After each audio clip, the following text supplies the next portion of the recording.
Okay, sweet, sweet, sweet. Everybody okay? Yes. Good.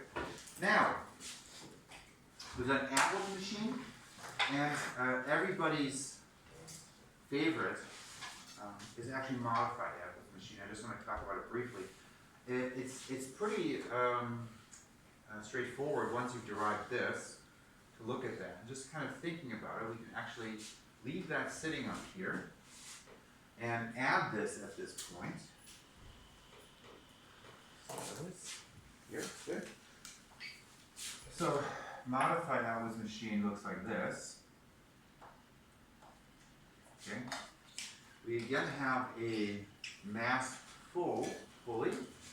We have here, oftentimes we'll have this as a cart. Right? Connected by a string over here to a hanging mast. I'm going to call this M1. Wait. No, I'm going to call this M2, and there's a good reason for that. I'm going to call this M1. I'm going to call this mast pulley. And again, it has a radius R, and it does have a mast. Now, tell me about this situation in terms of the tensions in the string in the horizontal tension and the vertical tension here. Santiago. M1 there's FG1 and then there's Okay, so you're doing the forces. Okay, good. So you have this one here is being experiencing a downward force. I'm going to use here. Let's see that one. Okay, so this is FG1 equals M1G. Yes, go ahead, Santiago. and then there's FT1 upwards and then also downwards from the pulley. Okay, nice.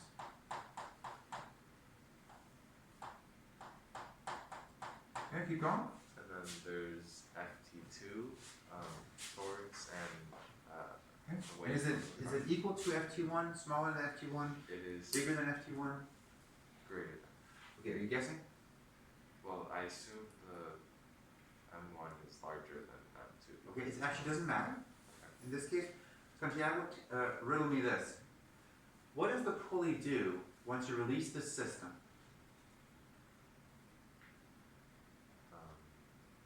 So I'm holding this and now let it go. Well, if M1 is greater than M2, It doesn't matter actually.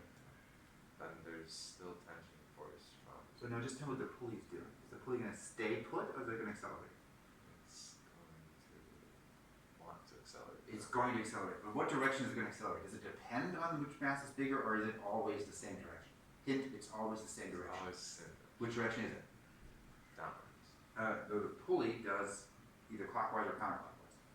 Clockwise. Clockwise. Good. So this one accelerates this way, right? This one accelerates this way, and this one accelerates that way. Always. Doesn't matter what the mass is on. Okay? So because the acceleration here is in that direction, must be that what must be true of the tensions? The FT1, is FT1 the accelerating force or the retarding force? For what?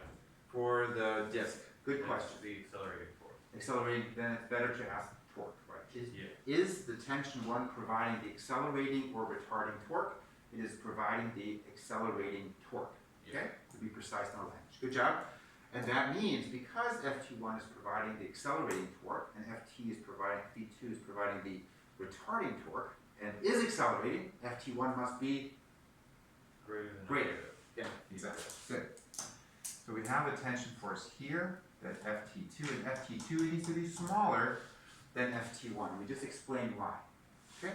So we have FT1 here now, FT2, and then we have, of course, FG2, which is equal to M2G, and then we have here this is a new one, F1N. We could label it FN2, but that's silly because there's only one normal force, so we're going to leave it like that. That is the correct free body diagram. You guys agree? Okay. So we look at our previous equation. Is it a frictionless surface or part is moving? It's frictionless, correct? Even though it's not a massless pulley, our surface is still frictionless. And there's no air resistance. Okay?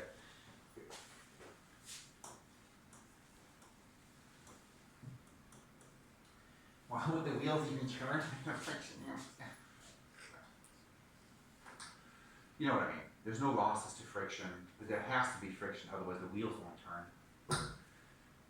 Just get across it if it wasn't friction. Negligible. Ooh, but negligible is not zero, right? On the AP, I'm asking you a good question. When they say negligible friction, it's zero. Is that n equals 0 or what is? Mu. Oh, Mu is 0 for friction is 0. what was mu again? Mu is the coefficient of friction. So, let's take a look at our previous equation, and we can find this situation in our previous equation. In our previous equation, this was for a hanging mass M2, right? That was being accelerated by another hanging mass M1. Okay? How has this equation modified now? Yes, the top. We can just remove the minus M2 from the top. Exactly. There is no longer a retarding force from the hanging mass, but there's still inertia. M2 still has to be moved, accelerated, so the bottom does not change. So we could go through the whole process again of writing out the three equations, or we can just say, well, it's a modified Atwood machine, but what happens is no longer do we have on top the M2 making it accelerate less by its gravitational force, because that no longer retards the acceleration, but on the bottom it still shows up as part of inertia. And because we put in the pulley is still adding inertia. I'm going to actually make this is bothering me, I'm not sure why, I'm going to make this a little more symmetrical. So, and 1. So, there we go. This is the,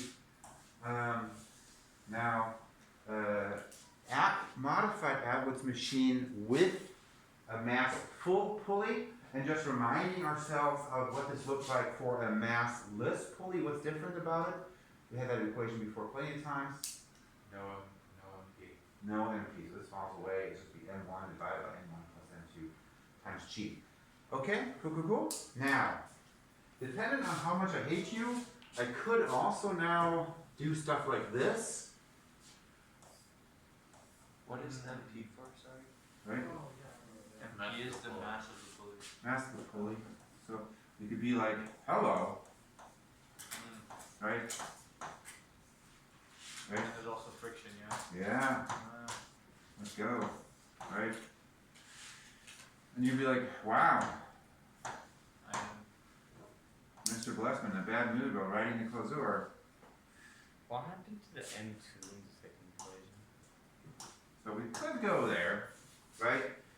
Now, if that were to happen to you, first of all, my condolences. Second of all, of course, maintain calm and go through the same process, right? So we'd still do this thing. We have to be like, oh, come on, people. Theta 1, they're different angles. Coefficients of friction are different. I don't know, whatever, right? But we'd still do the same thing where we'd say, okay, the sum of the forces, right, acting on 1 is equal to M1A. The sum of the forces on object 2 is M2A. And then the sum of the torques acting on the pulley is equal to the inertia of the pulley times alpha of the pulley. And knowing, of course, connecting alpha pulley is equal to A theta. So you'd still go through the same. We're not going to do it. That's like, also depends on the angles and all that stuff. But you get the idea. You would go there and just do it. Is this a hint that you're going to be in a bad mood when you write a close Oh, I tend to not be in a bad mood, and I tend to just use AP Physics questions anyway. Old AP questions, so yeah. Okay, any questions about Atwoods, pulleys, that kind of stuff? Make sense so far? Okay, cool. Nice. Okay.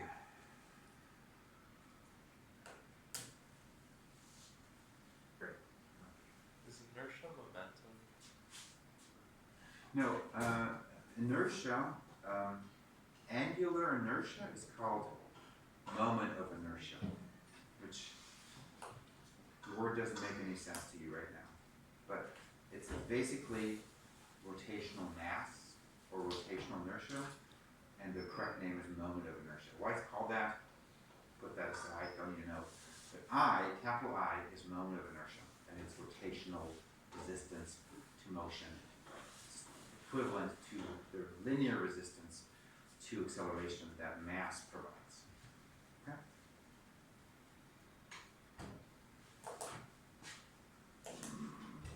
Okay. Everybody okay? Okay, sweet.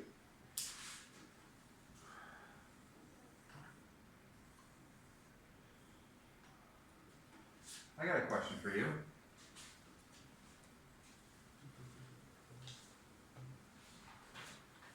How does an object roll down a plane? Okay.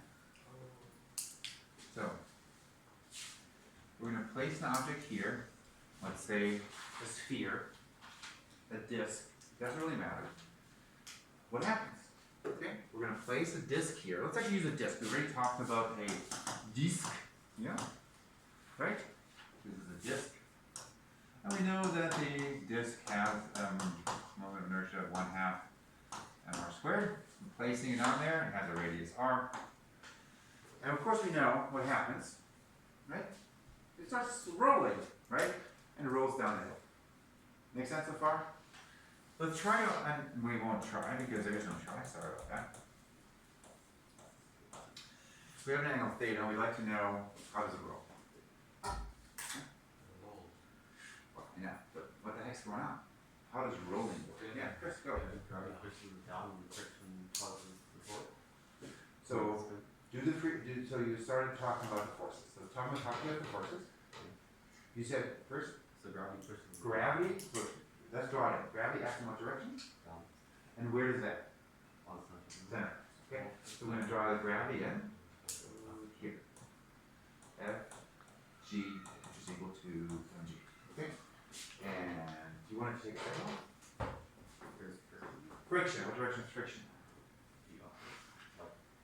parallel to the slope. So, and it's upwards. Yeah. Okay? Needs to be upwards. And you use a physics explanation why it's upwards. Man. Okay, let me back up for a second. Is this force a static or kinetic friction? Sorry? Kinetic, okay. It's not.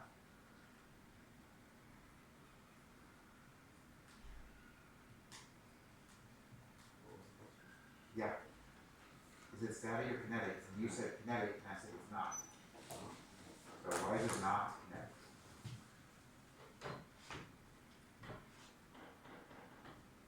Not moving. It is moving, but the surface here is hopefully not doing what? Oh, it's not moving. It's not moving. Relative to the surface. So the surfaces are, this thing comes on here and just rolls, right? So there's no slipping. You could have a situation where it slips, right? I mean, you can imagine, hey, honey, I finished the driveway. You're like, that's kind of steep. I think if I park my car on there, it's just going to slide down, right? So in this case, though, this friction is static because the surface is not slipping against the other surface, okay? So it is f of s. What direction does static friction point? Parallel to the Yes, surface. but up or down? It's not always up. You could have it down. It's opposite direction it's moving. It's opposite the direction the surfaces are trying to slide across each other. So if you imagine this, if this does slide, it slides this way, right? It means the sliding of the surfaces in this direction against each other, which means that the friction force is up the slope. Okay, so let's get this out of here. So there we go. Cool. That's the friction force. And what else? Normal force. What direction is normal force at? Perpendicular to the slope. Surface. Okay, and where does it act? Center of No, oh, where they touch. where they touch. Okay, so it acts here and acts in this direction. Yeah, I probably made this too big, but it doesn't matter. Okay, so here are the three forces. Do you guys agree? Very cool. Now, what much torque does the gravitational force exert? Scott? 0, Why? because it doesn't turn, it doesn't act on the edge, it acts on the center. It acts through the center of mass. It has no lever arm. Right? How about the normal force? 0. Okay, both normal force and gravitational forces exert 0 torque, therefore the only torque is due to the Friction force. friction force. That's correct. Friction force does provide a torque. There you go. Make sense so far? Good. Now, friction force exerts a torque. And the torque, of course, is FFSR, is then the sum of the torques is equal to that. Make sense? Okay? Now, that's equal to what?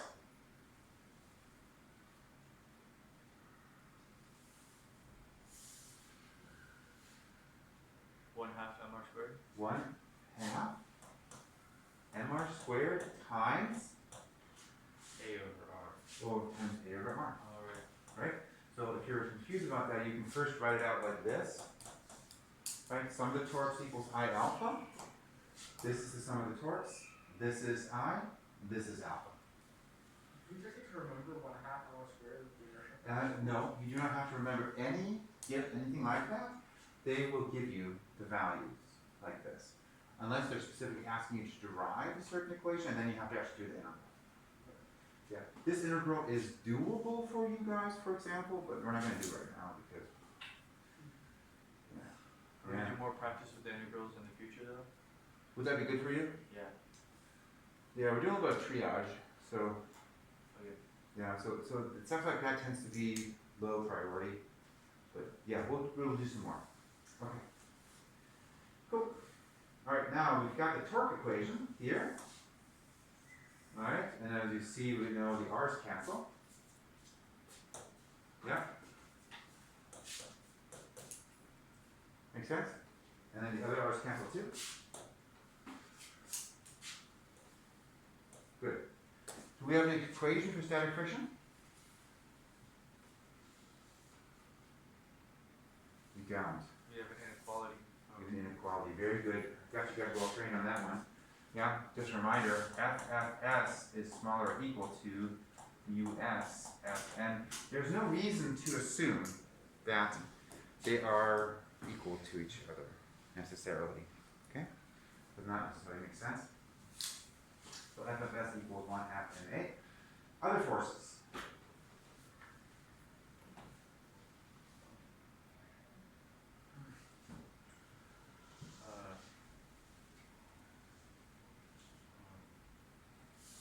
So, I don't know. Sure. We have total force. Agreed? Yeah. Cool. And now coming out of that, Total force equals 2 times friction force. you guys need naps, man. Okay, so it's a vector equation, right?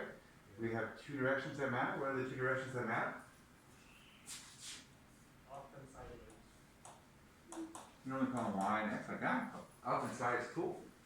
So let's do the x equation first. X equation.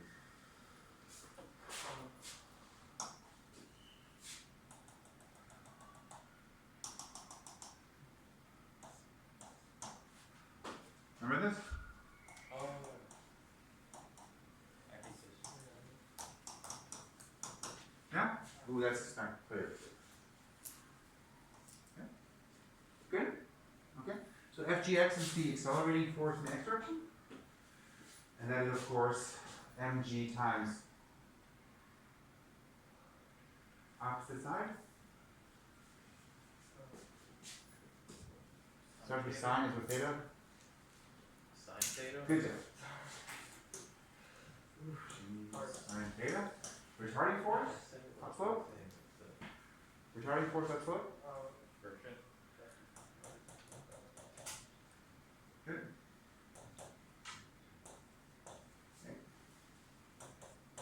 And with the y direction. We'll write it out. Code. plus Fn, down is, minus cosine of u, cosine theta. oopsie, sorry, I don't know what I did there.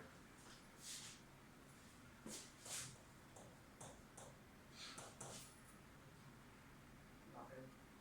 Wow. 0, I'm not nothing, right? Even the Mayans knew that. Who invented 0? Was it Mayans? I don't remember. Anyway. Pretty sure it was like maybe like the Middle East, Yeah, maybe. right? Babylon? Pretty sure it was, I don't know. Babylon some maybe? Middle East. I don't remember. I remember reading that like before a certain point that like there was no concept of 0 and then they came up with the concept of 0. There was no need for a concept of zero before. There was no need for it? Well, like they just come to Okay, physical don't concepts. start nerd fights, okay? It's just not cool, man. The Romans didn't think enough. Yeah. Romans did not have a concept of 0. Yeah. Don't think they did. Anywho, so let's go take a look. We've got our 3 equations. What are our knowns? Oh, the Hindu. It was the Hindu. Okay, cool. So where are our unknowns? What are unknowns? A is an unknown? There and there? Yeah. Well, Fn is just FG, but Fn is, no, Fn is not equal to Fg. it's FG but in a different direction. Well, it's Fg cosine theta. So Fn is a variable, but we can find it easily if Mg cosine theta. Okay. And what's the other variable?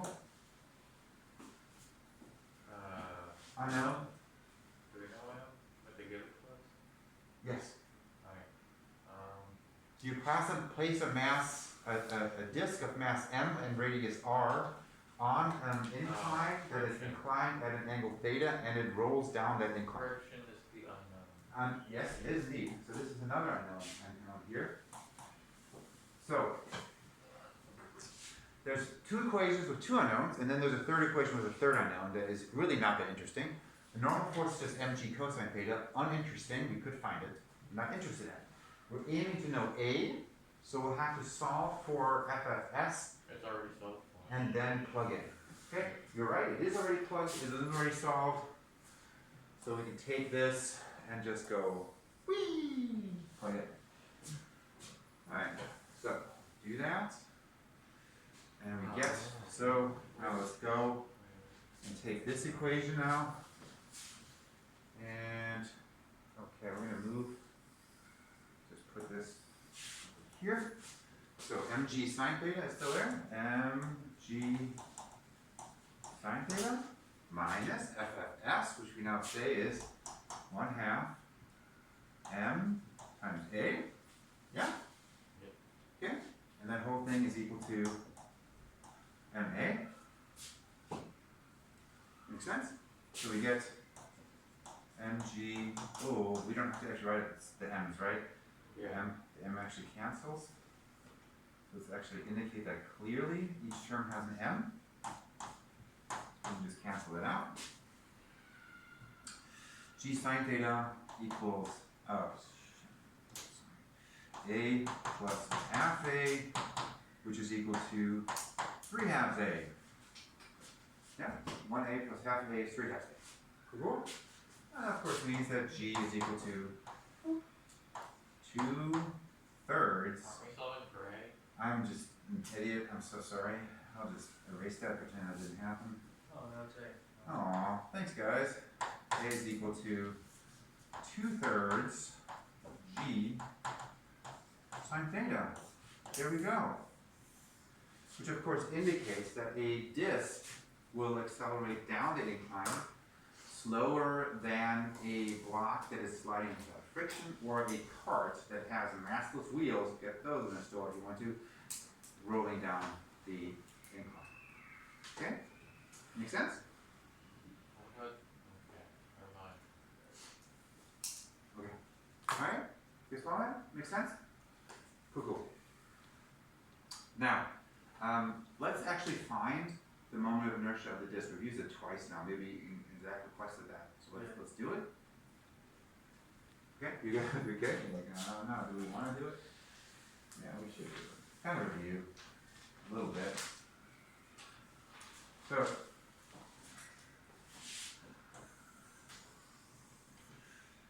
we make a nice big drawing. Yeah? So, and we're going to have to find the inertia of this, moment of inertia, and we know that moment of inertia is equal to the integral over the entire volume of r squared dm. We are breathing normally, maintaining composure, and not letting us.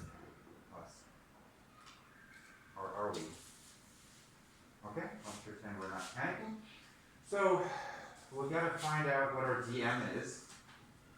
A thin piece of this. Okay? So, we're going to place this thing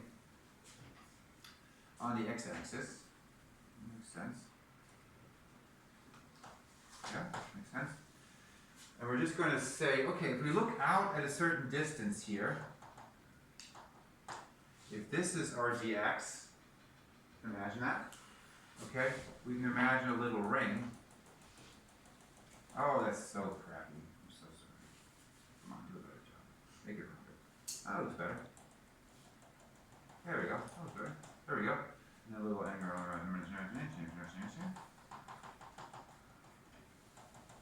Okay. So, we think of this thing as being a little piece that is a thickness dx, right? Okay? And associated with that dx, because we're letting x vary from here to there, we have a ring of mass. Okay? And we'd like to know how big that ring of mass is. You guys understand that? Like how big, you mean volume or mass? Massive. How much mass is there? Because we want to make a connection from dx to dm, which is what we did last time, right? And we said, okay, we've got a straight rod like this. This is dx, and this thing is dm. In the same way, we have this thickness dx, and we'd like to have this ring of mass and compare its mass to the total mass. Make sense? Why are we doing like a ring of mass in the center? Because we need to have a constant r, and all these points on this have the same distance from this thing, which is x. Okay. Right? They're all a distance x away from it. So when we plug in, we need to know the position in terms of how far away from the center they are. Otherwise, this equation is not helpful. We need to know for a mass dm, its radius. Right. And all these points have the same distance, so we're selecting this ring as our dm. Okay? Good question. I should have added that. Okay? Making sense so far? Okay. How much mass does that thing have compared to the whole thing?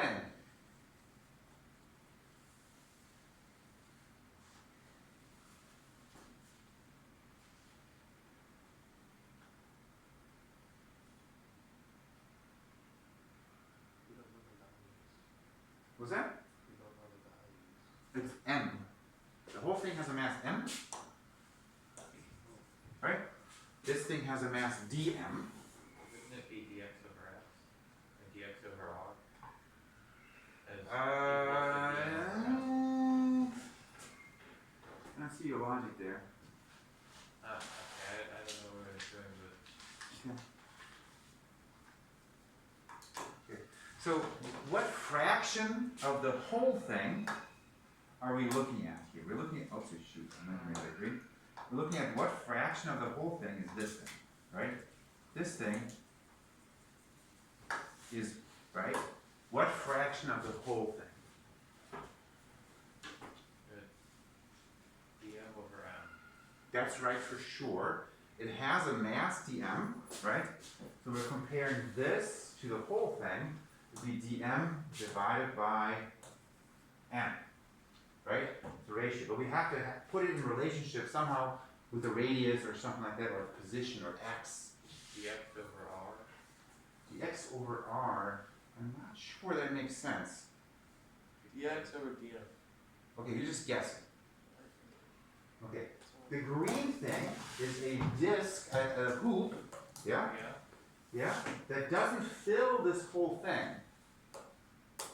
The whole thing is a circle of a certain area. Yeah. Okay? How much area is the green thing? It's it's x plus dx over x.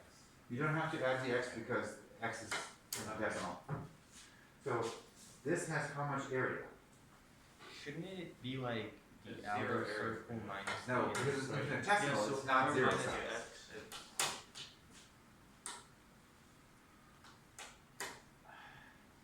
Is like r minus x for the You guys It's are like getting dx minus. overcomplicated.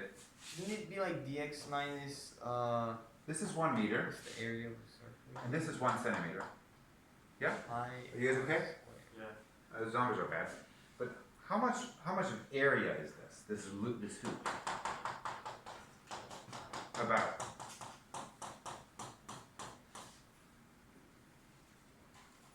Yes? So 1 meter circle minus 99 more? No, the 99 is because it's only 1 centimeter wide. We're going to assume it's 1 meter around, but if you took that stick and actually held it out, how long would it be? Pi. Times what? Pi meters. No. Pi. It would- Well, on that circle it would be 1 meter. 1 meter times Pi. Plus one times two. times 2 pi, right? 2 pi meters. Agreed? Yeah. It has a length of 2 pi meters. That means the length all the way around, this length, yeah, is 2 pi r. Agreed? Yes. So Okay. it's all in 1/2. And the area would be this length times the thickness. Yeah. So we come back to this thing here, this green disc, is how long all the way around? xr? No, 2 pi. pi x. 2 pi, not r, 2 because pi r is the x. whole radius. 2 pi x. 2 pi x, exactly. The whole radius is r. This radius is x. So the length of this green thing would be 2 pi times x times the thickness of it. How thick is it? Dx.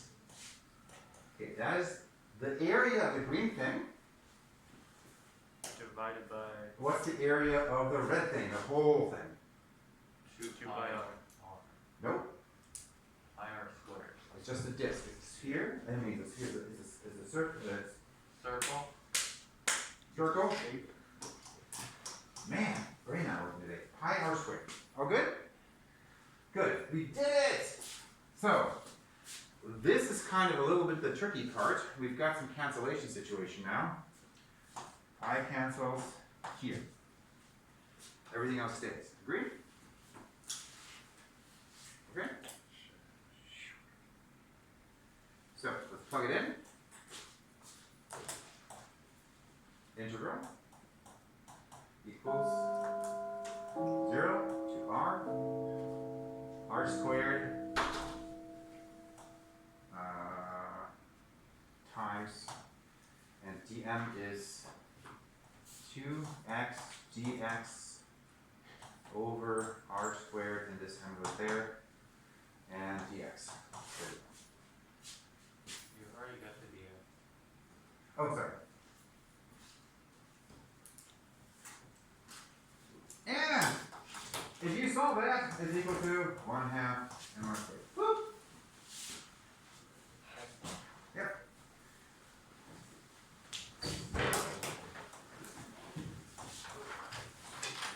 Okay. There you go. I'll see you guys Tomorrow. No. next week. Monday. These integrals are hard. Again, a little bit of triage is not